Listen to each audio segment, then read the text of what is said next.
Hello students, I am Dr. Prakash. Welcome you all for the online class on international marketing strategy. We were discussing about the global marketing mix in the previous class. Now, in this class, we will discuss about the other important elements of marketing mix, that is promotion. The primary purpose of marketing communication is to tell customers about the benefits and values that a company, product, or service offers.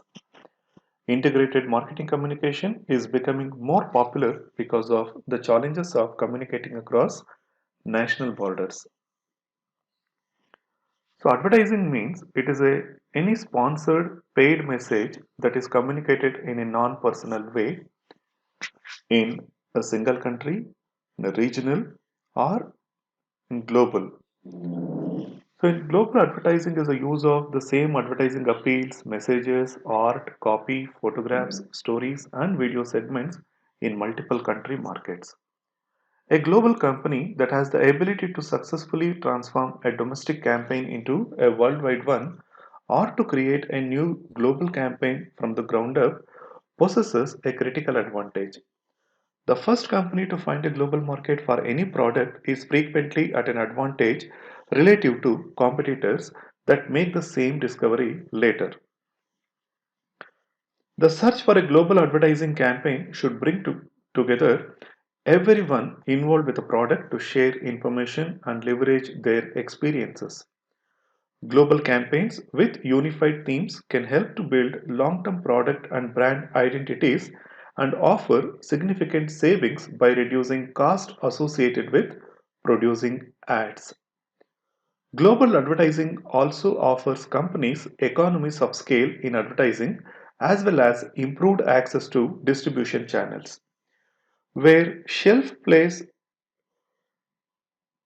is at a premium, as with food products, a company has to convince retailers to carry its products rather than those of competitors. A global brand supported by global advertising may be very attractive because, from the retailer's standpoint, a global brand is less likely to languish on the shelves. Communication experts generally agree that the overall requirements of effective communication and persuasions are fixed and do not vary from country to country. The same thing is true of the components of the communication process.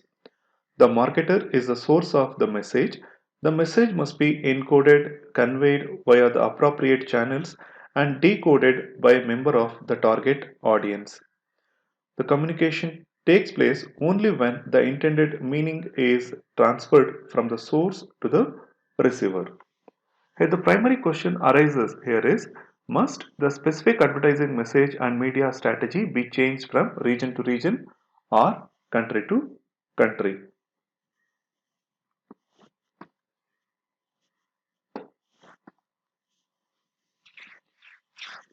The four difficulties that compromise an organization's communication efforts are: the message may not get through to the intended recipient. The message may reach the target audience but may not be understood or may even be misunderstood. The message may reach the target audience and may be understood but still may not induce the recipient to take the action desired by the sender. And the effectiveness of the message can be impaired by the noise.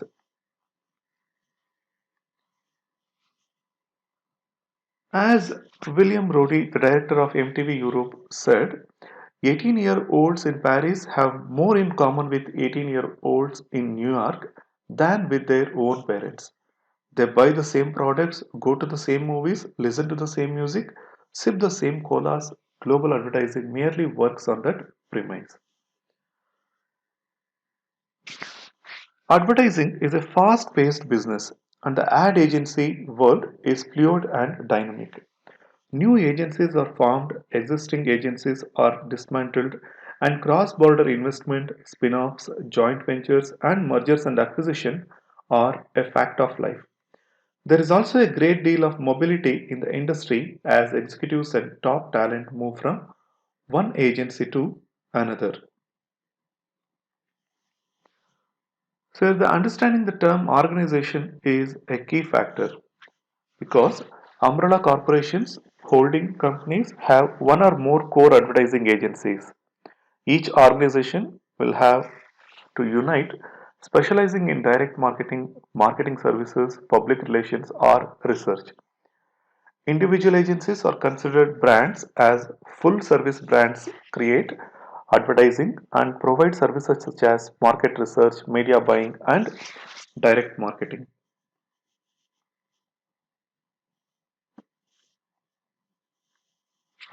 When selecting an advertising agency, it is important to consider four areas listed on this slide. Also, despite an unmistakable trend toward using global agencies to support global marketing efforts, companies with geocentric orientations will adapt to the global market requirements and select the best agency or agencies accordingly. Advertising professionals face escalating pressure to achieve new heights of creativity. Some critics of advertising complain that agencies sometimes try to create advertising that will win awards and generate acclaim and prestige rather than advertising that serves clients' needs. The research for fresh answers to promotion challenges has prompted some client companies to look to new sources for creative ideas. The message is at the heart of advertising. The particular message and the way it is presented will depend on the advertiser's objective. Is the ad designed to inform, entertain, remind, or persuade? Moreover, in a world characterized by information overload, ads must break through the clutter, grab the audience's attention, and linger in their minds. This slide highlights the important aspects that marketing managers must consider when trying to create an advertising piece that stays true to the message. They should have the creative strategy, they should think big, and the advertising appeal must be of a rational approach and emotional approach. They should also consider the selling proposition and creative execution through the art and copy. Art directors, that is the advertising professional who has the general responsibility for the overlook of an ad, they will have to choose graphics, pictures, type styles, and other visual elements that appear in an ad. The art direction consists of the visual presentation of an advertising. Coming to the other aspects, cultural considerations in Japanese and Americans. The major differences between the two are the indirect rather than direct forms of expressions are preferred in the messages. There is an often little relationship between ad content and the advertised product. Only brief dialogue or narration is used in television commercials with minimal explanatory content. Humor is used to create a bond of mutual feelings. Famous celebrities appears as close acquaintance or everyday people. Priority is placed on company trust rather than product quality. The product name is impressed on the viewer with short 15-second commercials. So the knowledge of cultural diversity, especially the symbolism associated with cultural traits, is essential for creating advertising. Local country managers can share important information such as when to use caution in advertising creativity. Use of colors and man-woman relationship can often be stumbling blocks. This table is intended to be a guide to creating standardized appeals in terms of the clusters. For example, a standardized ad employing a rational or argument appeal could be translated as appropriate and used to good effect in Austria, Belgium, Italy, and the United States. Many German companies, for example, prefer ads that contain plenty of copy that represents a rational argument for a product superiority. This is typical of ads for beer, automobiles, and food products. However, many creative campaigns are based on the understanding that sometimes the best approach is to disregard guidelines and break some so called rules.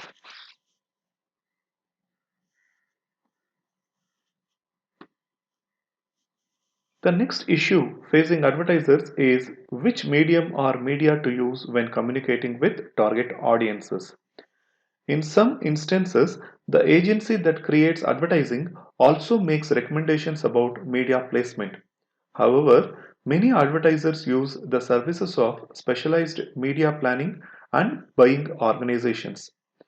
The available alternatives can be broadly categorized as print media, electronic media, and others.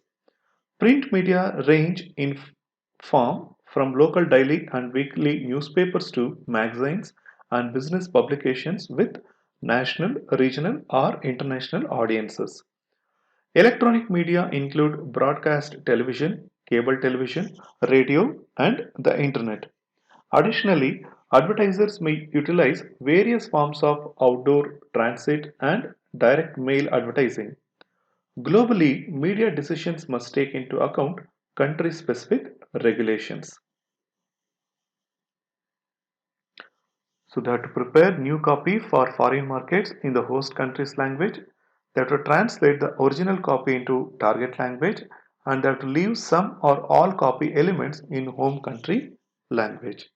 That enables them to compare between one country to another country. Even when media availability is high, its use as an advertising vehicle may be limited. For example, in Europe, television advertising either does not exist or is extremely limited in Denmark, Sweden, and Norway. The time allowed for advertising each day varies from 12 minutes in Finland to 80 in Italy, with 12 minutes per hour per channel allowed in France and 20 in Switzerland, Germany, and Austria. Regulations concerning content of commercials vary, and there are waiting periods of up to 2 years in several countries before an advertiser can obtain broadcast time. In Germany, advertising time slots are reserved and paid for 1 year in advance. So, these slides include the specifics that marketers will need to consider if doing business in Saudi Arabia. So, that use of comparative advertising claims is prohibited. The non-censored films cannot be advertised. Women may only appear in those commercials that relate to family affairs, and their appearance must be in a decent manner that ensures feminine dignity. Women must wear a long, suitable dress which fully covers her body except face and palms. Another mode is public relation.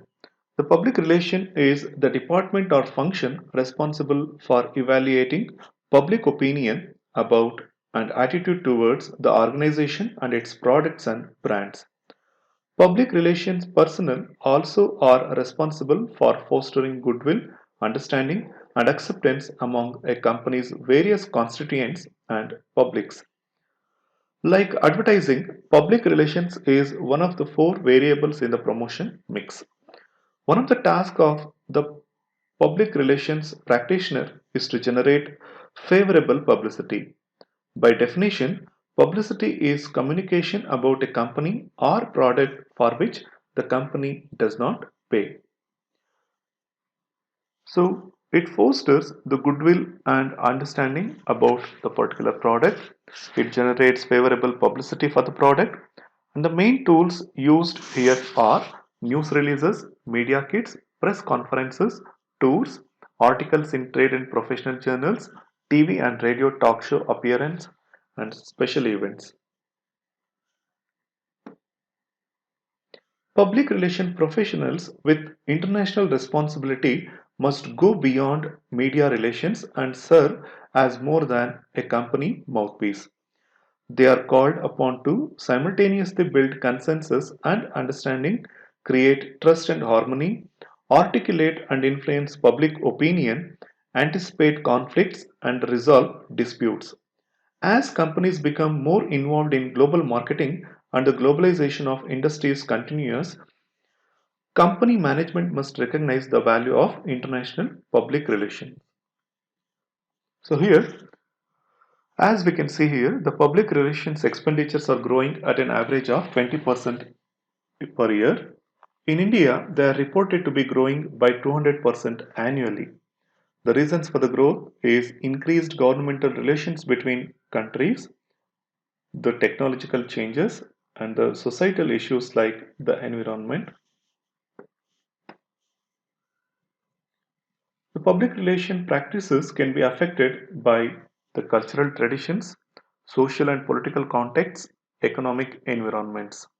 The public relations professionals must understand these differences and tailor the message appropriately.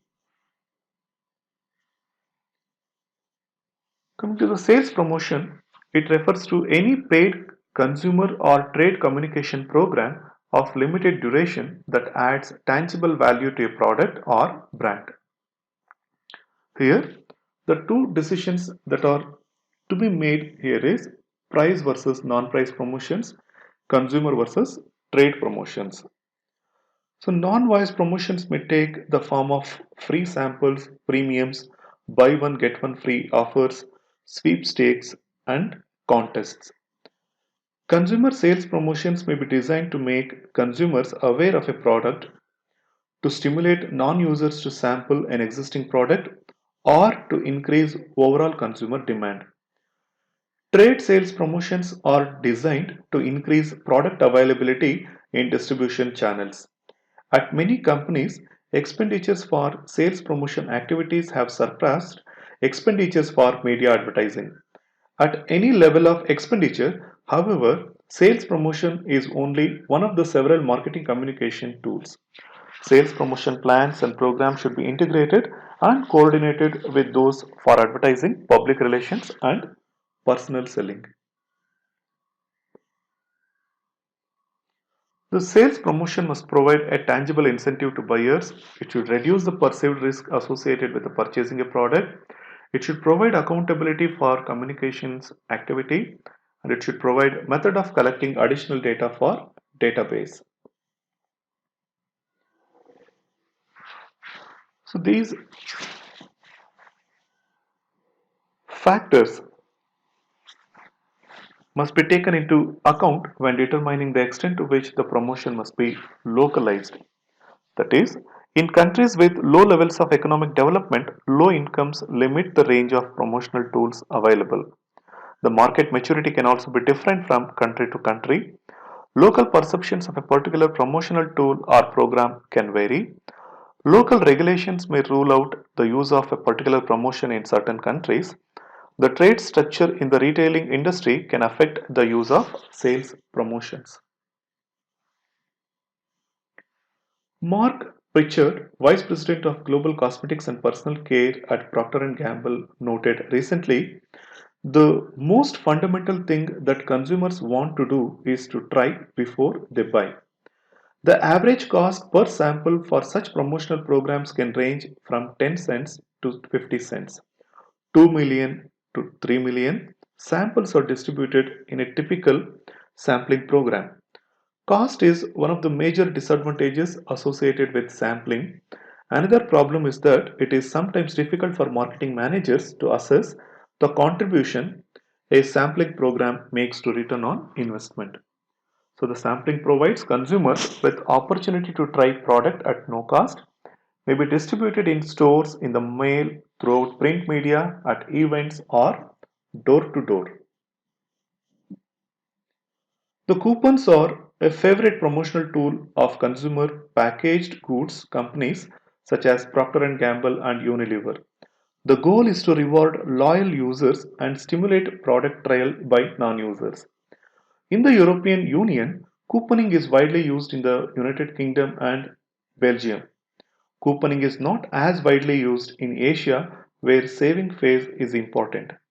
Although Asian consumers have a reputation for thriftiness, some are reluctant to use coupons because doing so might bring shame upon them or their families. So, couponing means the printed certificates entitle the bearer to a price reduction or some other special consideration for purchasing a particular product. The couponing accounts for 70% of consumer promotions spending in the United States. This slide shows how the couponing is used in different countries, whether they are legal or illegal in England, France, Germany, Sweden, and USA.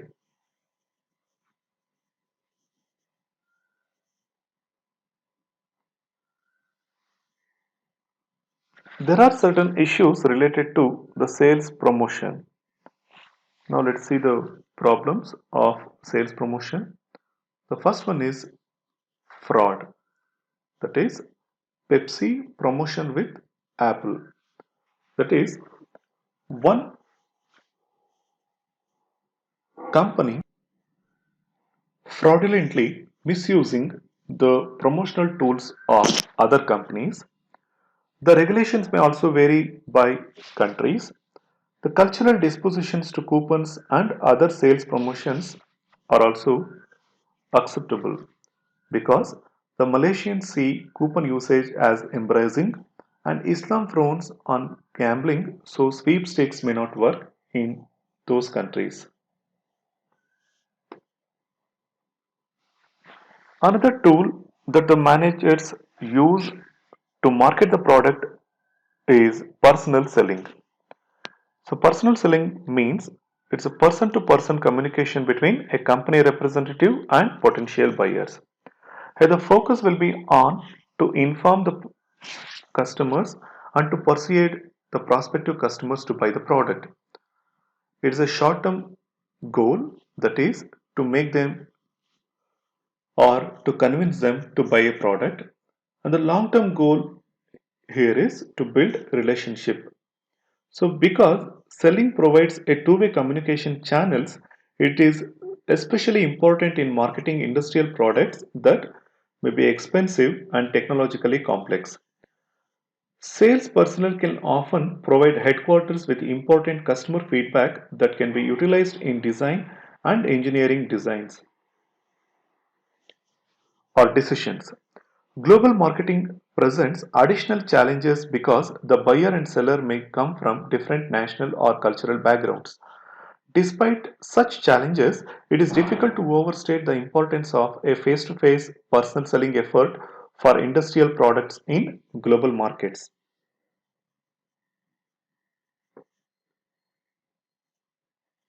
There are also other hurdles like political risk, that is, unstable or corrupt governments change the rules for the sales team.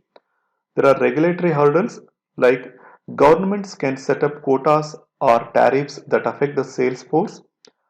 There are currency fluctuations, that is, increase and decrease in local currencies can make certain products unaffordable, and the market unknowns, that is, lack of knowledge of market conditions. The accepted way of doing business or positioning of the product may derail the sales team's efforts. So the companies must be aware of these risks and hurdles when implementing a personal sales team in a foreign country because they may reduce the sales team's effectiveness. If all of these challenges can be overcome or at least minimized, the personal selling endeavor can be implemented with the aid of a tool known as the strategic or consultative selling model. The model consists of five interdependent steps, each with three prescriptions that can serve as a checklist for sales personnel. Many US companies have begun developing global markets and have established face to face sales teams either directly using their own personnel or indirectly through contacted sales agents. As a result, the strategic or consultative selling model is increasingly utilized on a worldwide basis. The key to ensuring that the model produces the desired outcome, building quality partnerships with customers, is to have it implemented and followed on a consistent basis. This is far more difficult to achieve with international sales teams than it is with US based units that are much more accessible to corporate headquarters.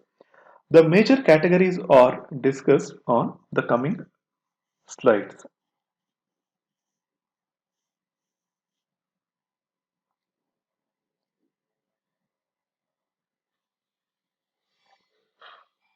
As we can see in this slide, if the strategy is to develop a personal selling, they are to prescribe, to adopt marketing concept, to value personal selling, and to become a problem solver or partner. If they adopt a develop relationship strategy, then they have to prescribe, adopt win-win philosophy, to project professional image, and they have to maintain high ethical standards. If they want to develop a product strategy, then they have to prescribe to become a product expert, to sell the benefits, and to configure value added solutions. If they want to develop a customer strategy, then they have to prescribe, understand buyer behavior, discover customer needs, and develop prospect base. And if they want to develop a presentation strategy, then they have to prescribe, prepare objectives, develop presentation plan, and provide outstanding service. The personal selling philosophy is commitment to the marketing concept and a willingness to adopt the role of a problem solver and the partner. The relationship strategies is the game plan for establishing and maintaining high quality relationships with prospects or customers. And the product strategy is the plan that can assist the sales representatives in selecting and positioning products to satisfy customer needs. The customer strategy is the plan that ensures that the sales professionals will be maximally responsive to consumer needs. And the presentation strategy is to consists of setting objectives for each sales call and establishing a presentation plan to meet those objectives. This figure illustrates that when these five strategies from the strategic or consultative selling model are integrated with an appropriate personal selling philosophy, the result is a high quality partnership. So all the strategies are integrated together to build the quality partnerships.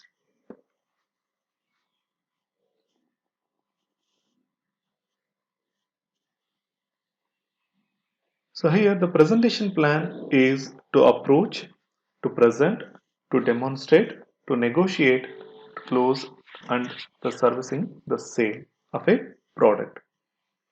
So firstly, they have to approach the customer, they have to present the product, they have to demonstrate about the product, then they have to convince by negotiating with them, and they have to close the deal, and finally the sales or after sales service comes into the picture.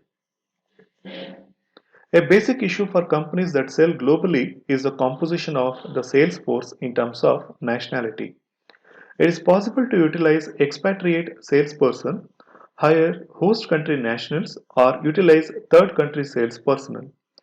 The staffing decision is contingent on several factors, including management's orientation, the technological sophistication of the product, and the stage of economic development exhibited by the target country.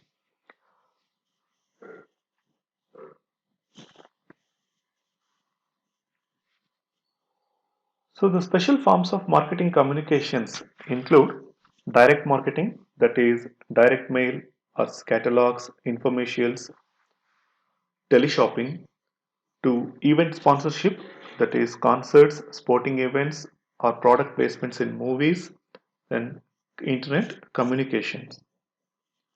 Coming to the first one, direct marketing. Any communication with a consumer or business recipient that is designed to generate a response in the form of any order, request for further information, or a visit to a store or other place of business. Worldwide, the popularity of direct marketing has been steadily increasing in recent years. One reason is the availability of credit cards, widespread in some countries, growing in others, as a convenient payment mechanism for direct response purchases. In fact, Visa, American Express, and MasterCard generate enormous revenues by sending direct mail offers to their cardholders. Another reason is societal. Whether in Japan, Germany, or the United States, dual income families have money to spend but less time to shop outside the home. Technological advances have made it easier for companies to reach customers directly. In mass marketing, the communication that is typically aimed at broad segments of consumers with certain demographic, psychographic, or behavioral characteristics. If we compare the direct marketing with mass marketing, in direct marketing, marketer adds value, that is, creates place utility by arranging for delivery of product to customer's door. In mass marketing, the product benefits do not typically include delivery to customer's door. In direct marketing, marketer controls the product all the way through the delivery. Whereas in mass marketing, marketer typically loses control as product is turned over to distribution channel intermediaries. In direct marketing, the direct response advertising is used to generate an immediate inquiry or order. Whereas in mass marketing, advertising is used for cumulative effect over time to build image awareness, loyalty, and benefit recall. Purchase action is deferred. In direct marketing, repetition is used within an ad or offer, whereas in mass marketing, repetition is used over a period of time. In direct marketing, customer perceives higher risk because product is bought unseen. Recourse may be viewed as distant or inconvenient. In mass marketing, customer perceives less risk due to direct contact with product. Recourse is viewed as less distant. Coming to one-to-one marketing, here building from customer relationship management, they have to identify customers and accumulate detailed information about them. They have to differentiate customers and rank them in terms of their value to the company. They have to interact with customers and develop more cost efficient and effective forms of interaction. They have to customize the product, service, or offer to the customer. Catalogs are a magazine style publication that features photographs and extensive information about a company's products. Catalogs are widely recognized as an important part of an integrated marketing communication program, and many companies use catalogs in tandem with traditional retail distribution. The US mail order market generates $90 billion in annual revenues. US companies are the world's leading catalog marketers, accounting for 50% of global catalog sales. European companies rank second with a 40% share.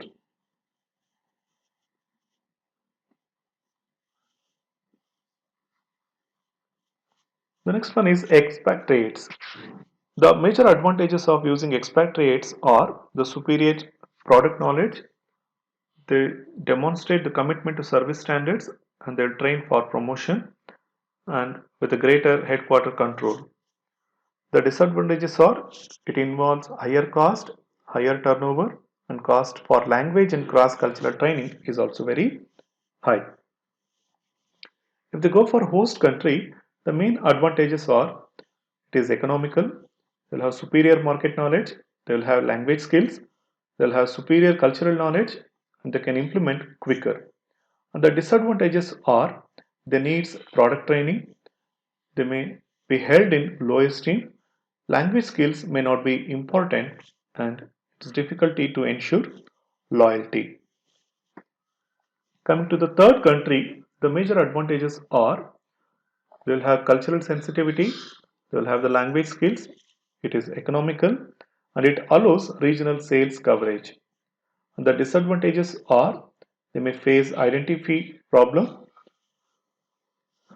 they may be blocked for promotions, the income gaps is also very large, the needs product or company training, and the loyalty is not assured. Other options are they may use sales agents, exclusive license arrangements can be made. They may also go for contract manufacturing or production. Okay. also enter into management only agreements, and they can go for joint ventures. In some societies, it's difficult to identify the highest ranking individual based on observable behavior during group meetings. This crucial bit of strategic information often is uncovered only after the representative has spent considerable time developing a rapport and getting to know the overall customer organization from various perspectives and in various contexts.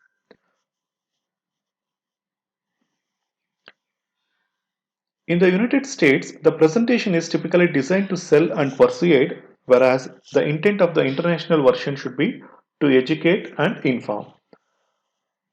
High pressure tactics rarely succeed in global selling, despite the fact that they are natural components of many American sales pitches.